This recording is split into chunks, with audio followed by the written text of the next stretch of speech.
Hello everyone, welcome to my another video. তো আজকে আমি তোমাদের সাথে একটা রিসেপশন ব্রাইডের স্টোরি শেয়ার করব। তো আমরা বেরিয়ে পড়েছিলাম। ব্রাইডের লোকেশন মোটামুটি আমার লোকেশন থেকে প্রায় আধা ঘন্টার মতো ছিল।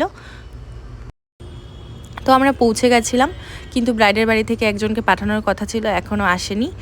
তারপর একটি চায়ের দোকান সামনে দেখে আমি চা খেতে চলে গেলাম, কারণ শুনেছিলাম টেলিপাড়ার চা খুব বিখ্যাত আর খুব টেস্টি হয়, আর আমার তো চা খুব পছন্দ। তো খেয়ে এবার চলে গেলাম ব্রাইডের লোকেশানে। তো গিয়ে দেখি ব্রাইড প্রায় রেডি সাজার জন্য। এবার ব্রাইডের কাছে শুনে নিব ওর কীরকম লুক চাই। বল পিয়ালি, কালকের মেকআপটা কেমন ছিল? খুব সুন্দর ছিল। আর কতক্ষণ লং লাস্টিং হয়েছিল? আজকে সকাল পর্যন্ত একদম ছিল। ও, কালকের মেকআপটা আজকে সকাল পর্যন্ত লাস্টিং করেছিল। আচ্ছা, তো আজকে বল, আজকে তো রিসেপশন, আজকে কিরকম লুক চাস? তোমার পছন্দ। তো তোমরা শুনে নিলে ওর বিয়ের দিনের মেকআপটা পরের দিন অবধি লং লাস্টিং হয়েছিল। তো তারপর ওকে ড্রেস পরিয়ে স্কিনটাকে ক্লিন করে স্কিন প্রিপারেশন করে মেকআপ স্টার্ট করি। আর তোমরা যারা আমার কাছে তোমাদের স্পেশাল ডেতে সাজতে চাইছো তারা অবশ্যই আমার সাথে যোগাযোগ করে নিও।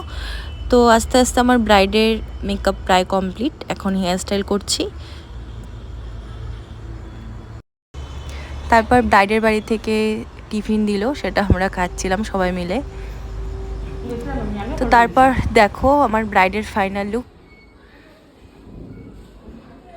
কেমন লাগলো? সুন্দর, খুব সুন্দর লাগতেছে।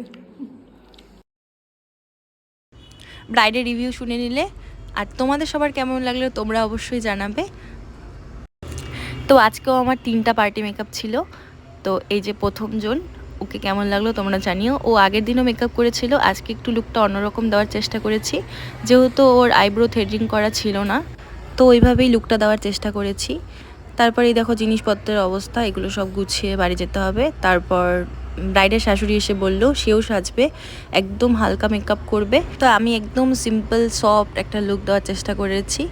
এখন আমরা বাড়ি ফিরবো, আমাদের সব গোছানো শেষ। তো আমার ভিডিওটা তোমাদের কেমন লাগলো সবার অবশ্যই জানাবে। এখন আমরা বাড়ি ফিরছি। তো আজকের মতো টাটা, দেখা হবে আবার নেক্সট কোনো ভিডিওতে। বাই।